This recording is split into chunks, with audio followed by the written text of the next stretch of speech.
राधे राधे। कार्तिक मास महामातम अध्याय 29वां। कृष्णा और वेणी आदि नदियों की कथा।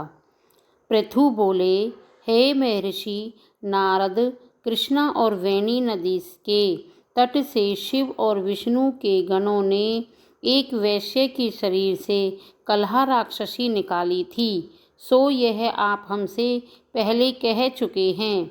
ये उन नदियों का प्रभाव है अथवा उस क्षेत्र का? हे धर्मज्ञ, इसमें हमको बड़ा संदेह है, सो आप कहो।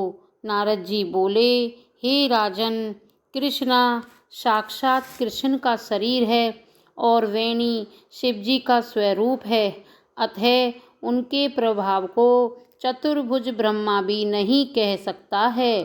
फिर भी उनकी उत्पत्ति के विषय में बताता हूँ, उसको सुनो।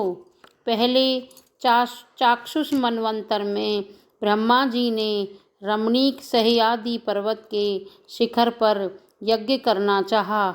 यज्ञ की सामग्री इकट्ठी करके वे देवगणों के साथ विष्णु और महादेव को संग लेकर उसके शिखर पर गए। ब्रह्मदेवत्य मुहूर्त में भृगु आदि मुनियों ने उसकी दीक्षा विधान के लिए एक बड़ी सभा की और उनकी सबसे बड़ी स्वरा नाम की पत्नी को बुलाया। वह धीरे धीरे चली। तब भृगु जी विष्णु जी से बोले, हे विष्णु, स्वरा आपके बुलाने पर भी शीघ्र क्यों नहीं आई? मुहूर्त बीता जा रहा है, अब दीक्षा विधि कैसे पूर्ण होगी? श्री कृष्ण बोले, जो शीघ्र स्वरा नहीं आती है तो वह यहाँ गायत्री की दीक्षा विधान करिए। क्या इस पवित्र कार्य में यह उनकी स्त्री नहीं है? नारद जी बोले, रुद्र ने भी विष्णु के चयन को मान लिया।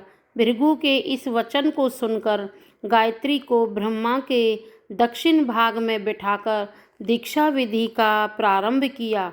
भृगु जी ब्रह्मा जी की दीक्षा विधि कर ही रहे थे कि इतने में ही यज्ञ स्थल में स्वरा आ गई और गायत्री को ब्रह्मा के संग दीक्षा की हुई देखकर सौतपन के ईर्ष्या के कारण क्रोध कर बोली। स्वरा बोली, जहाँ अपूज्यों का पूजन होता है और पूज्यों का पूजन नहीं होता है, वहाँ दुभिक्ष, मरण और भय से ये तीन वस्तु होती हैं।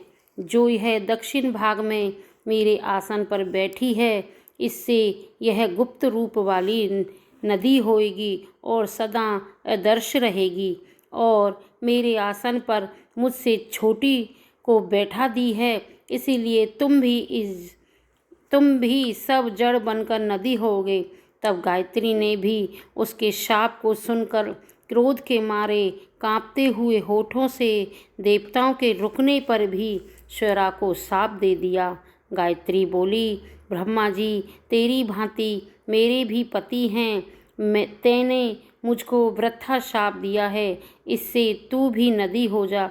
नारद जी बोले, तब शिव विष्णु आदि सब देवता हाहाकार करते हुए दंडवत करके स्वरा से प्रार्थना करने लगे, हे देवी, तुमने ब्रह्मादिक हम सब देवों को शाप दिया है, सो सब जड़ी भूत नदी बन जाएंगे, अतः ये तीनों लोग नष्ट हो जाएंगे।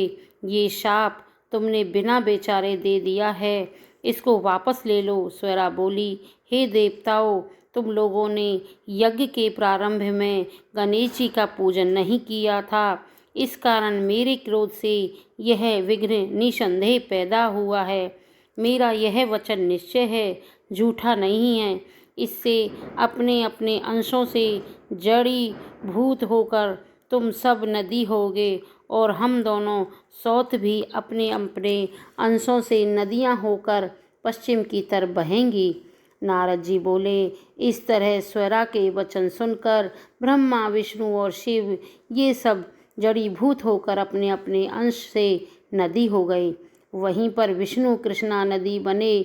शिव जी वेणी और ब्रह्मा कुकुदिमिनियों नदी हुए, ये सब अलग अलग बहने लगे। देवता भी अपने अपने अंशों को जड़ करके सह्यासचल की शिखरों से नदी होकर अलग अलग बहने लगे। पूर्व की ओर बहने वाली नदी देवताओं के अंश से उत्पन्न हुई और पश्चिम की ओर बहने वाली नदियाँ उनकी स्त्रियों के अंश से उत्पन्न होकर बहने चली। पश्चिम की ओर बहने वाली गायत्री और स्वरा नदियाँ सावित्री नाम से प्रसिद्ध हुईं।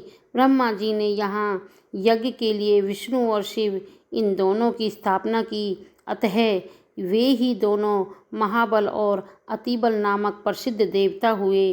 कृष्णा और वेणी के उपाख्यान को जो भी मनुष्य सुनेगा और सुनावेगा, उसको उनके दर्शन और स्नान का फल मिलेगा।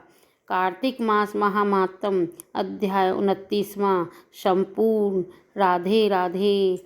और हमारे चैनल मेरे बरसानों को सब्सक्राइब करना नहीं भूलें।